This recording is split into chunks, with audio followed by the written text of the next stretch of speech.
Olá, bem-vindos a mais um estudo do Livro dos Espíritos.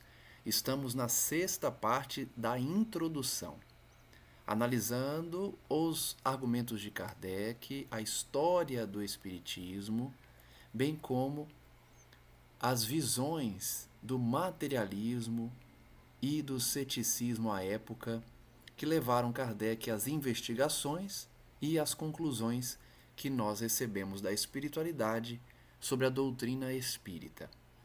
No último estudo, nós vimos os fundamentos da doutrina, um grande resumo que Kardec fez, e hoje nós vamos iniciar com os argumentos daqueles que não acreditam e os comentários de Kardec sobre esse tema.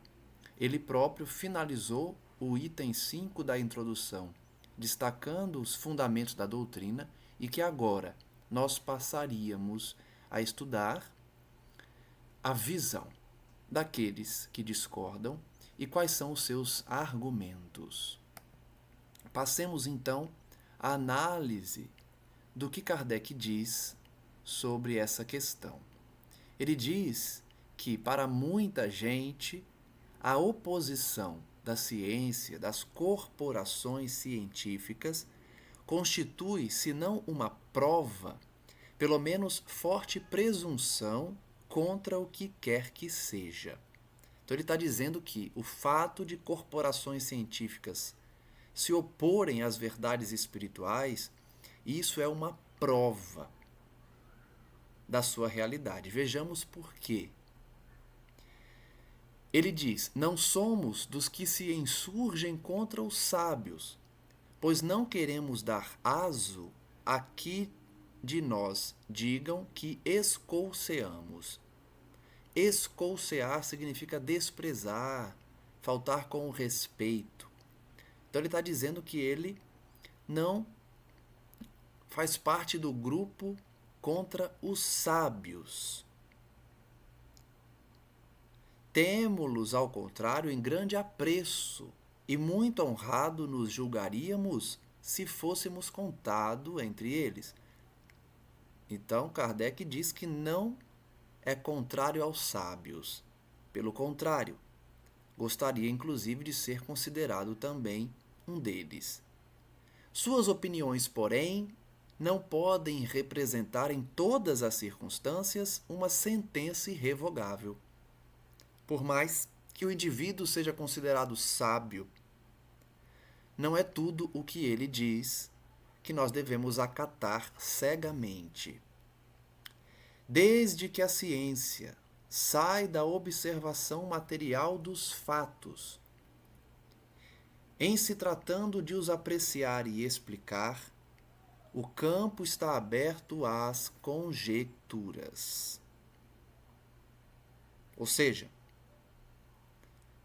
a partir do momento que a ciência decide não investigar os fatos, ela dá espaço para que as pessoas tenham conjecturas. Tirem suas próprias conclusões. Cada um arquiteta o seu sistema, disposto a sustentá-lo com fervor para fazê-lo prevalecer.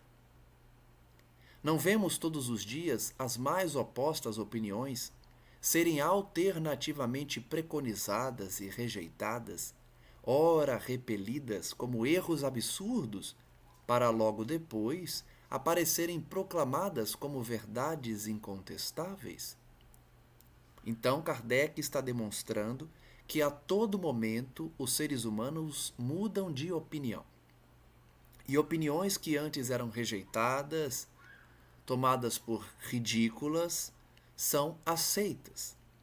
Não mais são consideradas como absurdas, e sim como verdades incontestáveis. Por isso, nós não devemos desprezar o que desconhecemos, como os pseudo-sábios fazem em relação ao espiritismo.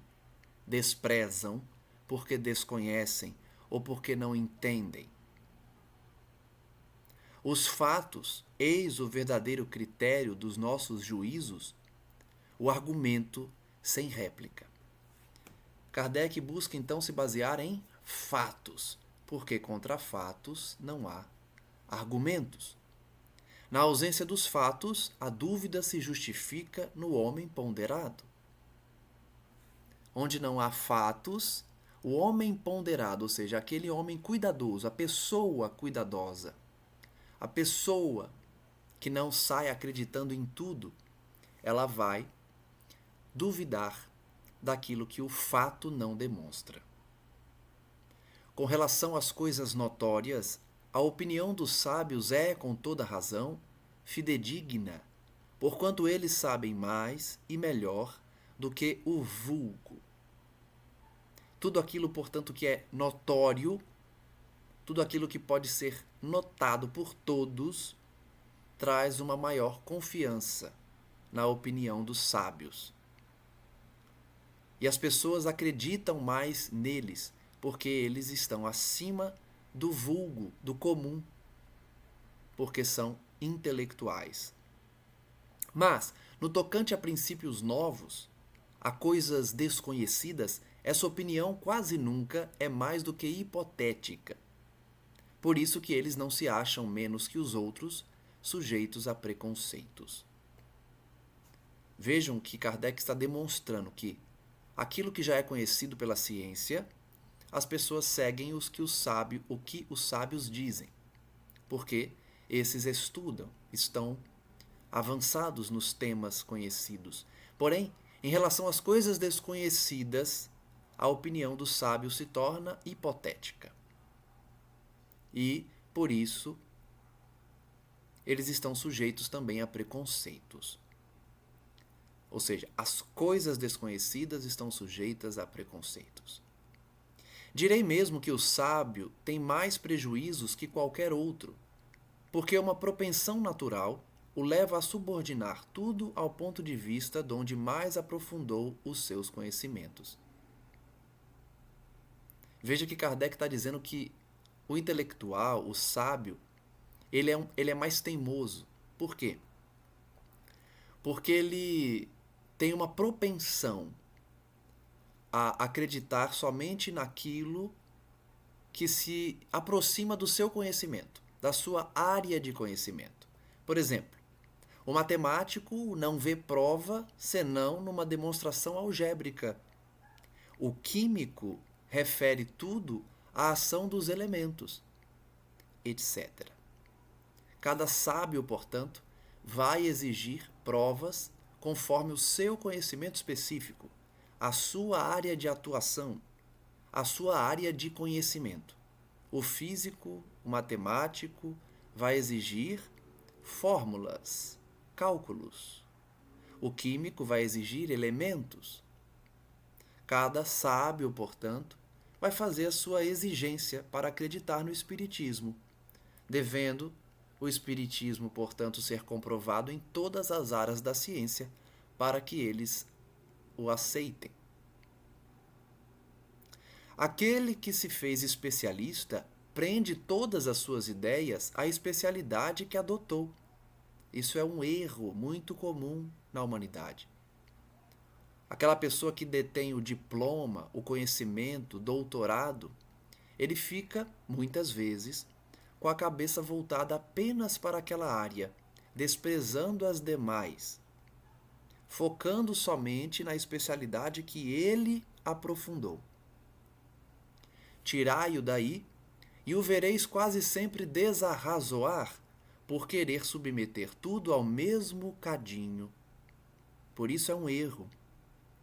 Quando se retira o sábio da sua área, ele começa a se confundir, a fazer exigências, a querer enquadrar áreas diversas na área dele. Consequência da fraqueza humana. Por isso eu disse, é um erro. É consequência da fraqueza humana. Assim, pois, consultarei do melhor grado e com maior confiança um químico sobre uma questão de análise, um físico sobre a potência elétrica, um mecânico sobre uma força motriz. Então nós iremos buscar esses sábios quando precisarmos de orientação na área de conhecimento deles. como um perito faz um parecer num processo judicial, por exemplo, porque é a área de especialidade dele. Quando precisarmos tirar dúvidas sobre física, procuraremos um físico. Sobre química, procuraremos um químico. Hão de eles, porém, permitir-me, sem que isso afete a estima a que lhes dá direito o seu saber especial, que eu não tenha em melhor conta suas opiniões negativas acerca do espiritismo, do que o parecer de um arquiteto sobre uma questão de música. Olha como o Kardec é sábio, inteligente, lógico. Ele está explicando que, por mais sábio que seja alguém, ele não pode fugir da sua área de especialidade, sob pena de incorrer em erros, em equívocos. Então, quando um físico nega o espiritismo, porque, na visão dele, o espiritismo não coaduna com a sua área de conhecimento, isso não significa que nós devemos seguir a sua opinião. Se ele emitir uma opinião especializada em física, certamente estará mais propenso a acertar. E nós deveríamos acompanhá-lo nessa visão, já que ele é um sábio na sua área. Mas se um físico está dando opinião sobre espiritismo, não necessariamente nós precisamos seguir essa opinião, concordar com essa opinião. É como um arquiteto que quer opinar sobre música. Ele é sábio na arquitetura, mas, muitas vezes, ignorante na música. Da mesma forma, um químico que queira negar o espiritismo apenas porque não enxerga os seus fundamentos dentro da sua área na química, não significa que ele acertou com essa visão, já que fugiu da sua área de atuação. Prossegue Kardec. As ciências ordinárias assentam nas propriedades da matéria, que se pode experimentar e manipular livremente. Os fenômenos espíritas repousam na ação de inteligências dotadas de vontade própria e que nos provam a cada instante não se acharem subordinadas aos nossos caprichos.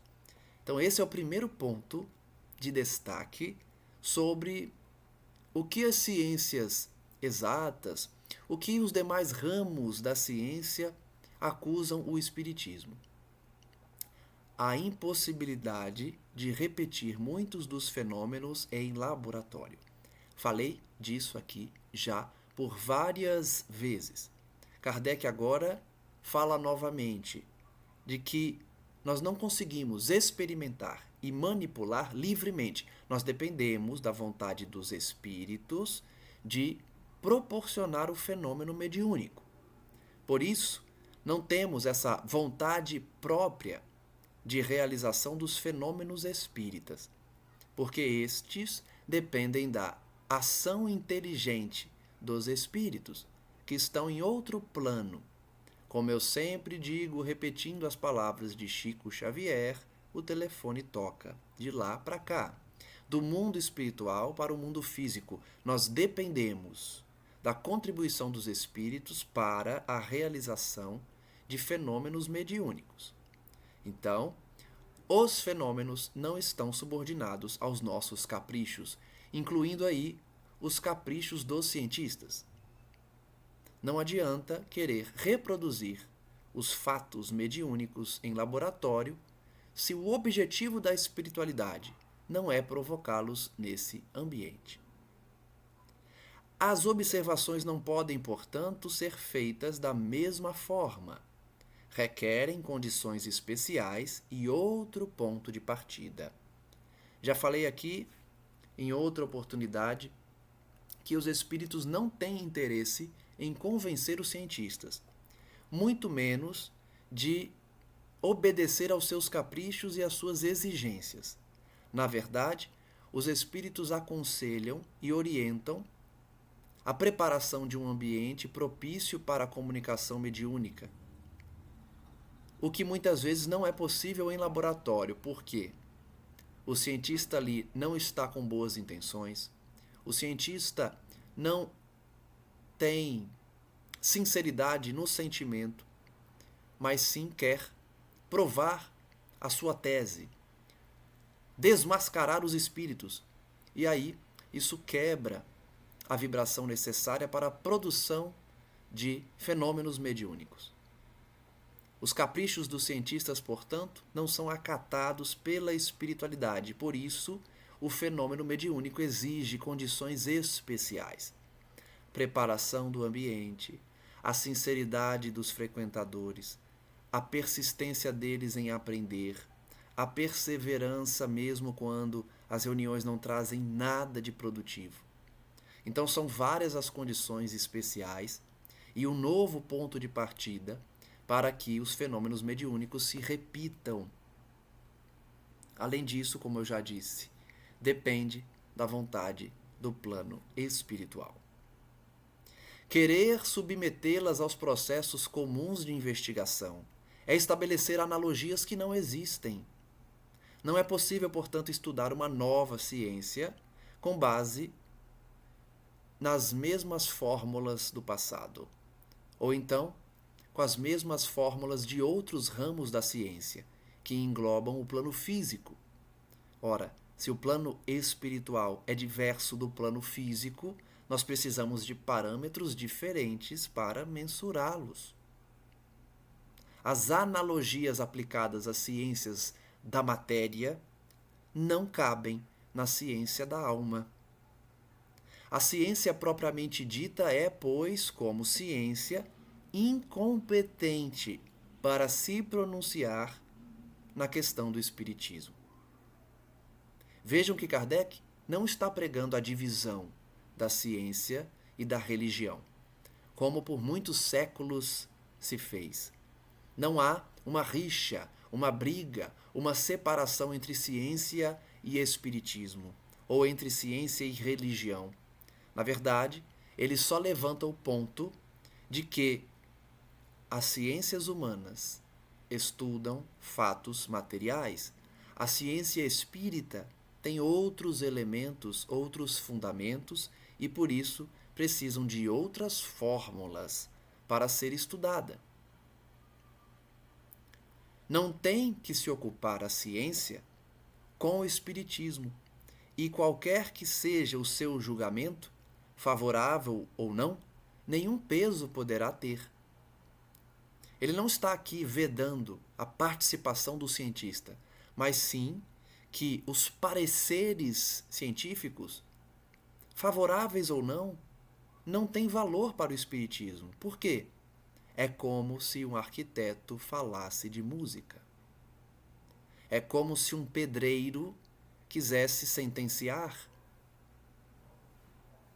cada um na sua área de atuação. Portanto, os cientistas são muito bem-vindos no espiritismo, desde que tenham um coração sincero para aprender uma ciência nova que eles desconhecem. O espiritismo é o resultado de uma convicção pessoal que os sábios, como indivíduos, podem adquirir. A abstração feita da qualidade de sábios. Olha só, acabei de falar que Kardec não exclui o cientista. Ele só diz que um cientista da área de física não pode querer dar pitaco, dar opiniões no espiritismo. Por quê? Crer no mundo dos espíritos é uma convicção pessoal. Quantas vezes eu já disse isso aqui? Que a conversão é individual. Que a decisão que nós precisamos tomar para sermos indivíduos melhores é uma decisão individual, uma decisão pessoal. Por isso, essa convicção não pode ser transmitida ao cientista. Ele pode possuí-la. Ele pode adquirir essa convicção. Inclusive, isso é característica de um homem sábio. Estudar outras ciências que fogem ao seu ramo de atuação e adquirir essa convicção também. Pretender deferir a questão à ciência equivaleria a querer que a existência ou não da alma fosse decidida por uma assembleia de físicos ou de astrônomos. Olha como Kardec é sábio. Ele não debate, ele não separa, ele não exclui a ciência, mas sim diz que a ciência espírita é independente. Ela é própria, tem seus próprios fundamentos. Então não é o espiritismo que tem que se adequar às ciências, mas sim as pessoas devem estudar essa nova ciência espírita.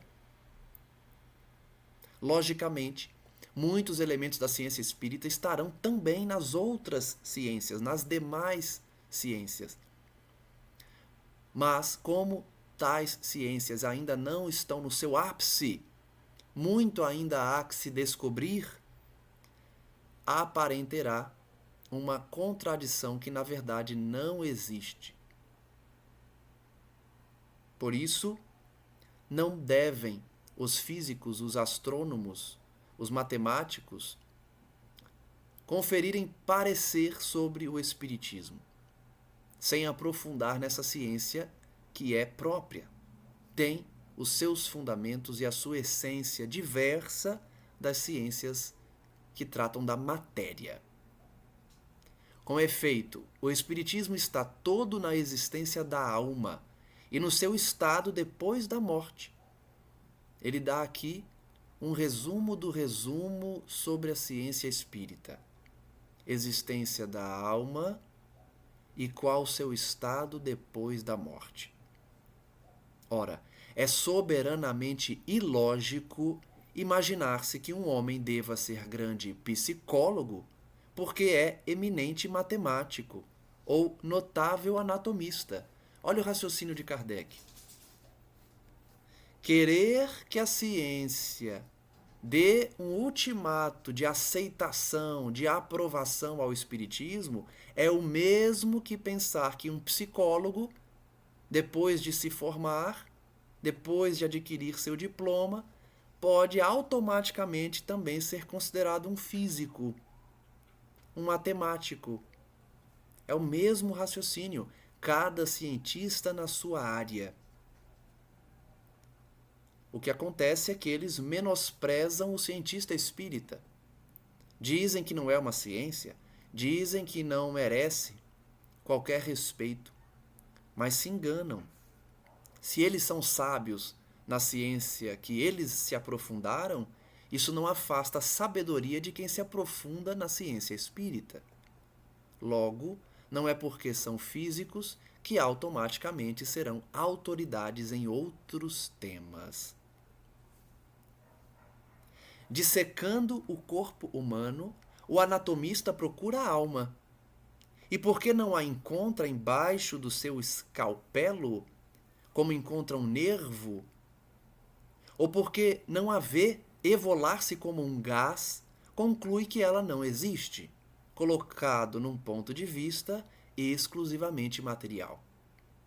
É por isso que eu disse aqui, as ciências humanas são eminentemente materiais, elas estudam fundamentos da matéria.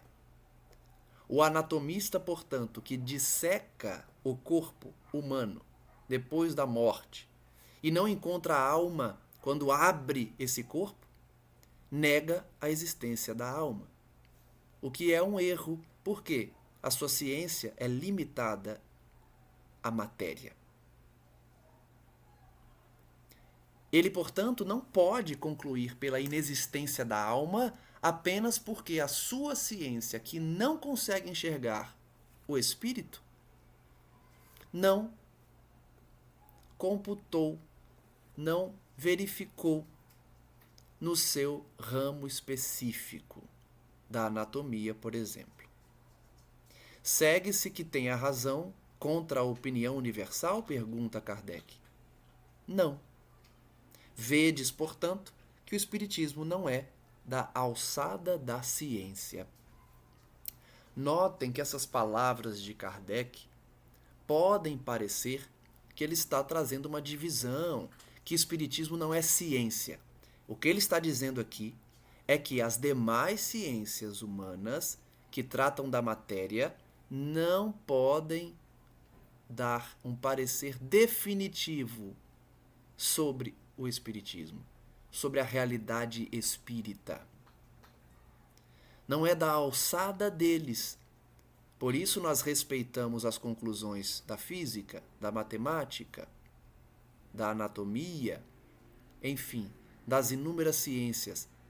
Mas jamais poderíamos aceitar que a última palavra sobre um tema espiritual esteja com eles, com cientistas que tratam da matéria.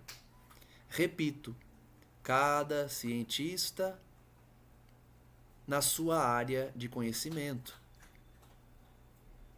Kardec diz que quando as crenças espíritas se houverem vulgarizado no sentido de se tornar algo aceito pela massa, pela maioria, quando estiverem aceitas pelas massas humanas, e a julgar pela rapidez com que se propagam, esse tempo não vem longe, com elas se dará o que tem acontecido a todas as ideias novas que hão encontrado oposição. Os sábios se renderão à evidência. Então vejam que Kardec profetiza.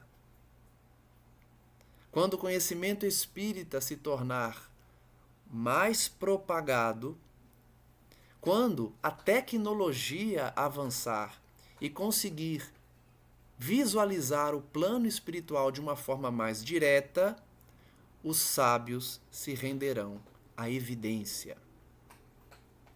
Nós temos fotografias, nós temos imagens muito claras de espíritos materializados, com o seu perispírito condensado, como a gente gosta de falar, apesar de não ser o termo exato. E conseguimos enxergar a espiritualidade, comprovar, trazer evidência à existência dos espíritos. Mas isso ainda não é suficiente. As pessoas duvidam das fotos. Nós temos fotos onde Chico Xavier realizou reuniões de materialização de espíritos diversos, fenômenos de transporte, fenômenos de escrita direta, enfim. Vários fenômenos que demonstram e evidenciam a realidade do plano espiritual.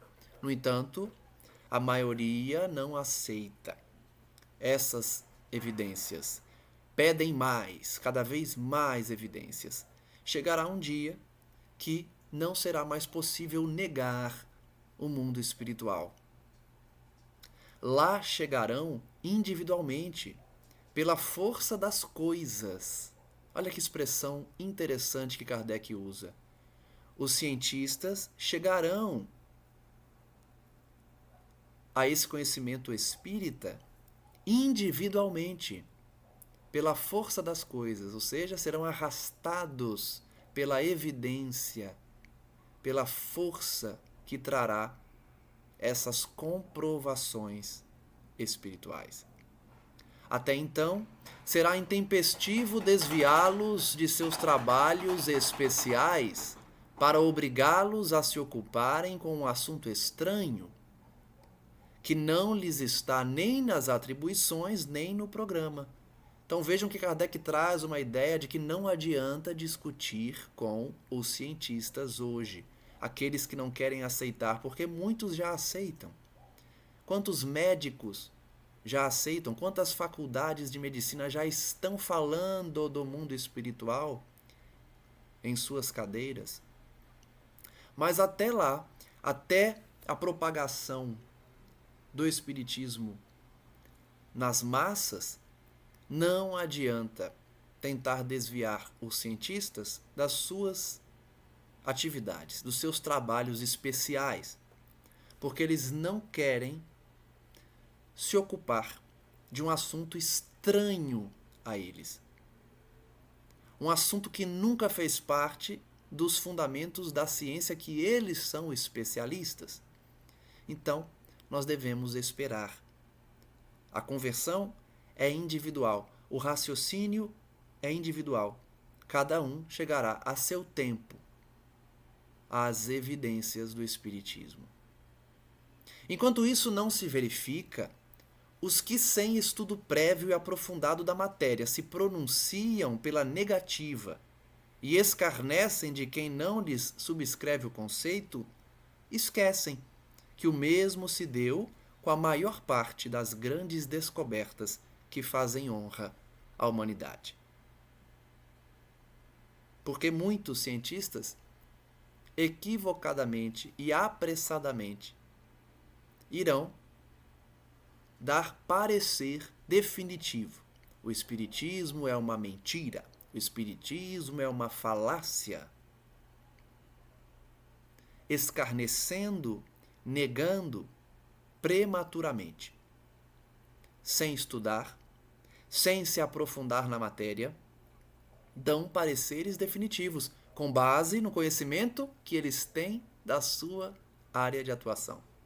É por isso que Kardec constrói todo esse argumento, para mostrar que aqueles que negam o Espiritismo sem estudar é porque estão estudando ou olhando para o Espiritismo com o olhar da sua área.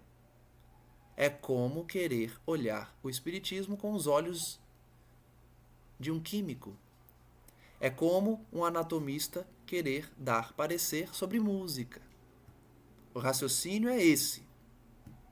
E essas pessoas se esquecem que as grandes descobertas na humanidade sempre passaram, primeiro, pela negativa, pelo escarnecimento, pela dúvida, para depois serem aceitas.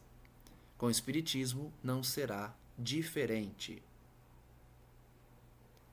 Expõe-se a ver seus nomes alongando a lista dos ilustres proscritores das ideias novas e inscritos a par dos membros da douta Assembleia, que em 1752 acolheu com retumbante gargalhada a memória de Franklin sobre os para-raios.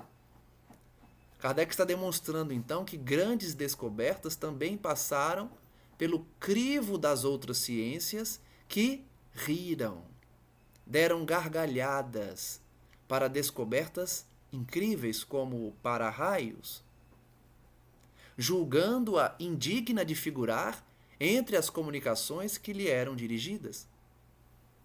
Então, diversos cientistas, diversos inventores foram alvo de chacota, escarnecimento, até que se verificou que eles estavam corretos, que as suas invenções eram de fato úteis ou que as suas descobertas eram a verdade.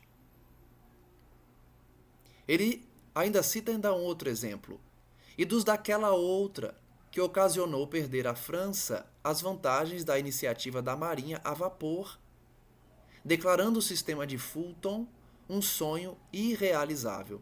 Então ele dá um outro exemplo de uma ciência nova que foi desprezada e que trouxe prejuízos à França, por exemplo, que desprezou o sistema de Fulton ou Fulton e, com isso, ficou para trás na tecnologia do navio a vapor. Entretanto, essas eram questões da alçada daquelas corporações. Então vejam que, além de tudo o que falamos, havia essa grande diferença. Os que desprezavam, aliás, os que desprezaram os inventores do passado, os que desprezaram as novas descobertas, dando risada, dando gargalhada, estavam mergulhados na mesma área de atuação, eram da mesma ciência e mesmo assim fizeram chacota. Imagine quem não é daquela ciência.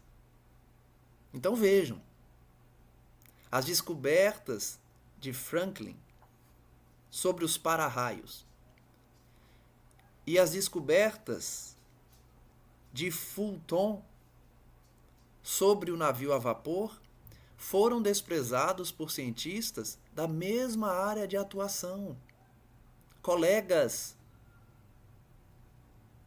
E com o espiritismo, cientistas de outras áreas querem dar a opinião de uma área desconhecida para eles. Percebam o absurdo e percebam como a humanidade é ignorante sobre os assuntos do espírito. Se cientistas da mesma ciência não conseguem entrar em concordância, que dirá uma ciência nova? Então, se tais assembleias que contavam em seu seio a nata dos sábios do mundo, só tiveram a zombaria e o sarcasmo para ideias que elas não percebiam, ideias que alguns anos depois revolucionaram a ciência, os costumes e a indústria, como esperar que uma questão alheia aos trabalhos que lhes são habituais alcance hoje das suas congêneres melhor acolhimento? Olha que pergunta de Kardec, e que demonstra de forma inequívoca o erro daqueles que estão em outras ciências, mas querem dar um parecer definitivo sobre o espiritismo.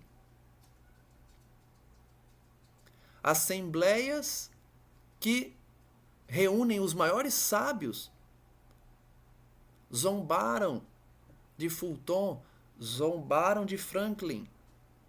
Eles que eram colegas da mesma ciência, não percebendo que aquelas ideias eram revolucionárias, que dirá hoje, quando alguém da ciência física, química, matemática, quer dar opiniões sobre a ciência espírita, uma ciência completamente diferente e nova do que eles estão acostumados a estudar.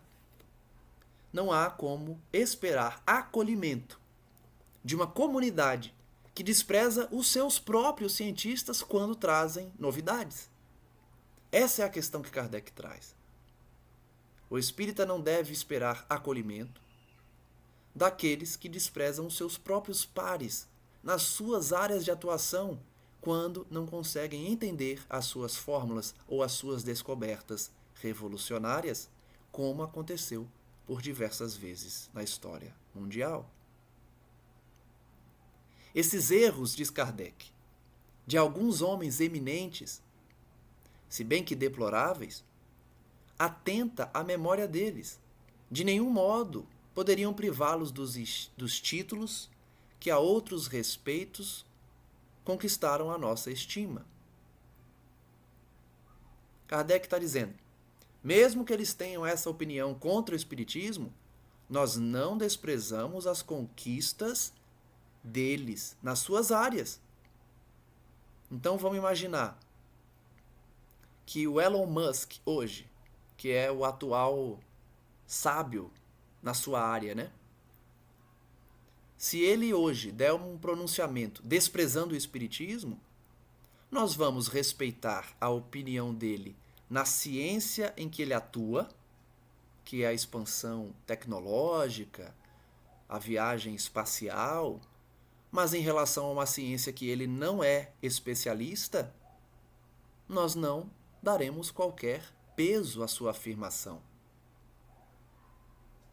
Respeitamos, portanto, os cientistas nas suas áreas. Respeitamos as suas descobertas e as suas obras nas suas áreas de atuação, na sua ciência. Mas será preciso a posse de um diploma oficial para se ter bom senso? Pergunta Kardec. Para crer no espiritismo basta bom senso, não precisa de diploma. Dar-se-á que fora das cátedras acadêmicas só se encontrem tolos e imbecis? É uma linguagem um pouco forte para a época, era comum, né? Mas ele está perguntando.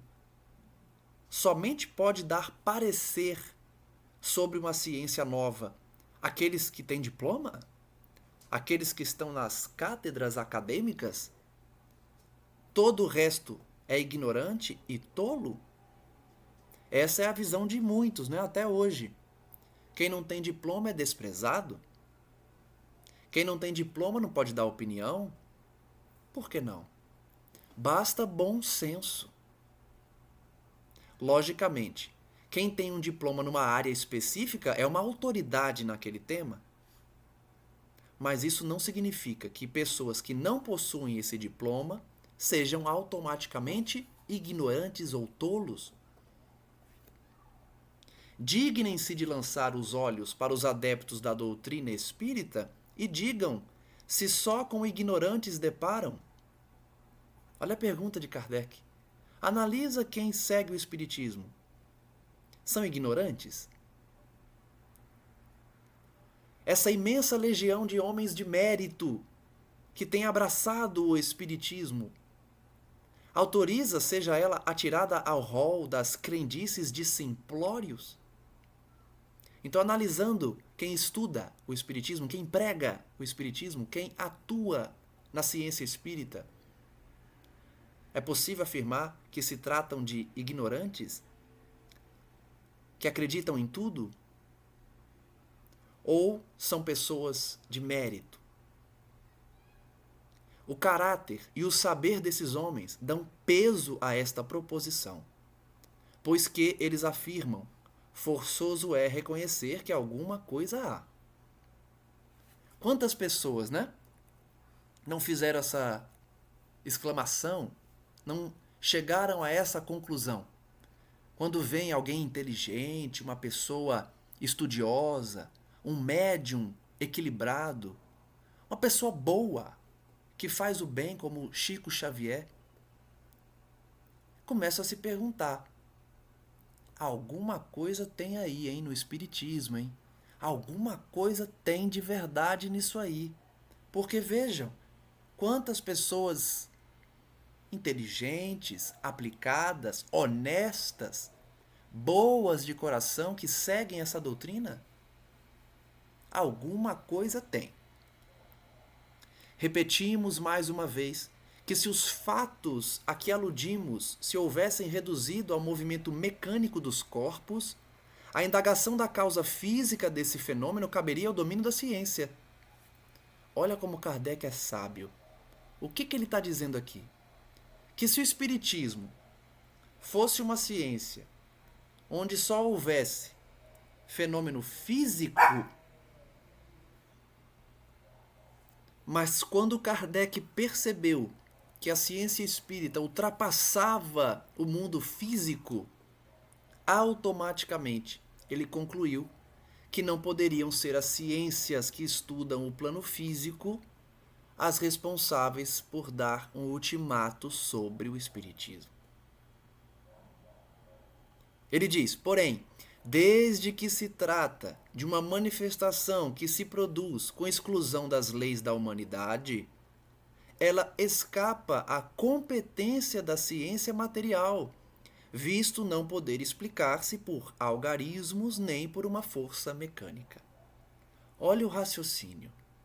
Se o espiritismo não revela uma força mecânica, não podem ser as ciências que estudam forças mecânicas as responsáveis por concluir pela existência ou não do espiritismo, pela realidade ou não do mundo espiritual.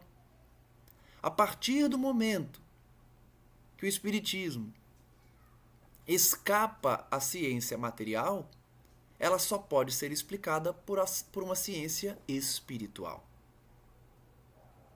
Por uma ciência que vai além de cálculos, de algarismos, de movimentos mecânicos. Quando surge um fato novo, que não guarda relação com alguma ciência conhecida, o sábio, para estudá-lo, tem que abstrair da sua ciência e dizer a si mesmo que o que se lhe oferece constitui um estudo novo, impossível de ser feito com ideias pré-concebidas. Por isso, o espiritismo é uma ciência do bom senso. Se é uma ciência nova, não é possível estudá-la com entendimentos antigos ou com ciências que, nos seus fundamentos, não se admite o novo.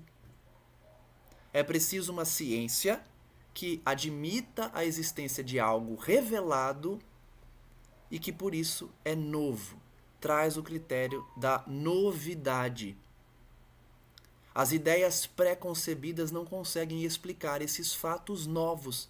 É necessário uma ciência nova. Por isso, para os fatos espíritas, surge a doutrina espírita a fim de explicá-los. É essa a história do espiritismo. A partir do momento que os fenômenos espíritas passaram a ocorrer com maior intensidade, foi necessário criar uma doutrina que estudasse esses fenômenos. A doutrina espírita é a ciência que estuda os fenômenos espíritas, que nós já falamos aqui. Mesas girantes, batidas, com uma causa inteligente. O homem que julga infalível a sua razão está bem perto do erro. Essa frase precisa ser emoldurada. O homem que julga infalível a sua razão está bem próximo do erro. Por quê? Porque se alguém realmente acredita que é infalível, ele não consegue enxergar a sua própria pequenez diante do universo e o quanto ele desconhece. Por isso está perto do erro. Mesmo aqueles cujas ideias são as mais falsas se apoiam na sua própria razão e é por isso que rejeitam tudo o que lhes parece impossível. Como eu disse, quando surge um fato novo, inexplicável pelas ciências atuais, o cientista que domina essa ciência atual automaticamente despreza o fato novo como sendo algo impossível. Fenômeno de transporte, escrita direta, psicografia. Não, é impossível isso acontecer. Por que é impossível? Porque a minha ciência não demonstra a existência desses fatos. A sua ciência é insuficiente para abarcar temas espirituais. Os que outrora repeliram as admiráveis descobertas de que a humanidade se honra, todos endereçavam seus apelos a esse juiz para repeli-las. Ou seja, a própria razão. Todos que desprezaram as ideias novas perguntavam para sua própria razão. E aí falharam, erraram, negaram verdades. Quem nega a doutrina espírita está negando verdades eternas, verdades espirituais. O que se chama razão não é muitas vezes senão orgulho disfarçado. Aqueles que negam o espiritismo falam, não, é porque isso é racional. É racional negar o espiritismo? Não, é o contrário. O que você está chamando de razão, na verdade, é orgulho. Porque você não quer admitir que conhece pouco. O orgulhoso não admite a sua própria ignorância. Ele não admite que ele desconhece realidades. Por isso ele nega a realidade espiritual. Quem quer que se considere infalível, apresenta-se como igual a Deus. Por isso o orgulhoso não baixa a cabeça nem para Deus. O orgulhoso não aceita a vontade divina e se acha infalível, se igualando ao Criador, achando que conhece tudo, sendo que não conhece nem 0,5% das realidades eternas. Dirigimo-nos, pois, aos ponderados. Olha só, Kardec está se dirigindo àqueles que raciocinam, que não negam automaticamente sem estudar. Aos ponderados, quem pondera, quem raciocina, quem filosofa. A doutrina espírita se dirige a esses que pensam, que duvidam do que não viram, mas que, julgando do futuro pelo passado, não creem que o homem haja chegado ao apogeu. Por isso que o espírita verdadeiro sabe que nós não sabemos quase nada. O homem está longe do seu apogeu, tem muito a descobrir. Isso é humildade. Aceitar que nós somos ainda muito ignorantes, por mais diplomas que possuamos. Nem que a natureza lhe tenha facultado ler a última página do seu livro. Nós sabemos que a natureza não revelou ainda tudo. E por isso, o Espiritismo se volta para esses, chamados por Kardec de ponderados, pessoas que têm uma visão equilibrada e curiosa daquilo que não conhecem e por isso estudam. Vão atrás da informação como Kardec foi atrás do fenômeno para estudá-lo e não negá-lo automaticamente. Saibamos, portanto, que a doutrina espírita visa estudar os fenômenos desconhecidos pela ciência humana porque elas se limitam à matéria. Uma vez chegado um fenômeno novo que revela uma nova realidade, a realidade espiritual, é necessário uma ciência espiritual. Uma ciência que enxerga a possibilidade da existência de algo novo e estuda, e se aprofunda, e conhece os fenômenos para depois concluir pela existência ou não daquela realidade. Reflitamos, portanto, no estudo de hoje nos fundamentos de Kardec para rebater as críticas e as conclusões equivocadas e prematuras dos cientistas das demais ciências humanas e, portanto, físicas, que não admitem a realidade da alma. Concluir que a alma não existe, porque quando abriu o corpo físico não encontrou a fumaça, não encontrou a essência, é um sinal gigantesco de ignorância, porque a todo momento a natureza revela que existem realidades que os olhos não podem ver. Reflitamos, portanto, nas descobertas da física quântica, da física moderna, que apontam inúmeros elementos que nós desconhecíamos, mas que estavam ao nosso entorno por séculos, por milênios, e que hoje a ciência vai descobrindo e aceitando uma realidade que vai além da matéria.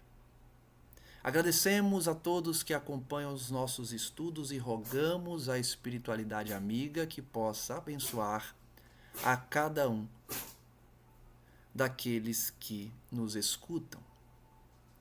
E que a doutrina espírita possa se espalhar, demonstrando a realidade eterna da sobrevivência da alma após a morte do corpo físico, dando um novo direcionamento àqueles que estão cansados do materialismo e àqueles que não estão satisfeitos pelas conclusões das ciências humanas. Agradecemos a esses amigos, a todos que nos inspiram e que trazem as verdades eternas para que possamos nos elevar, evoluir, dar mais um passo na direção do Criador, tornando os nossos espíritos mais sábios, mais conhecedores da realidade espiritual. Que os nossos guias, mentores, anjos, guardiães possam continuar nos abençoando, nos guiando os passos e nos trazendo essa realidade para que entremos em contato com os nossos familiares que já partiram, com os nossos amigos que nos aguardam, nos amam e nos auxiliam na trajetória terrena. Muito obrigado, Mestre Jesus, que trouxe uma doutrina totalmente condizente com as revelações espirituais séculos depois e que continuam a nos trazer a paz, a tranquilidade da consciência tranquila, cumpridora dos seus deveres. Sigamos esse Mestre amado e querido Jesus Cristo, para que novas revelações nos cheguem e possamos conhecer a vida espiritual mais a fundo, a fim de nos tornarmos a cada dia mais felizes. Graças damos ao nosso Senhor Jesus Cristo e que Maria, Santíssima Mãe das Mães, envolva toda a terra com seu manto sagrado, resgatando os viciados, aqueles que estão em drogadição, aqueles que assassinaram e que tiraram a sua própria existência. Que todos eles sejam amparados, Senhora, envolvidos no seu amor profundo que deriva do amor do Cristo, a fim de que todos juntos possamos caminhar mais uma vez sobre a terra, louvando o nome do nosso Senhor. Que assim seja, graças a Deus, e até o próximo estudo.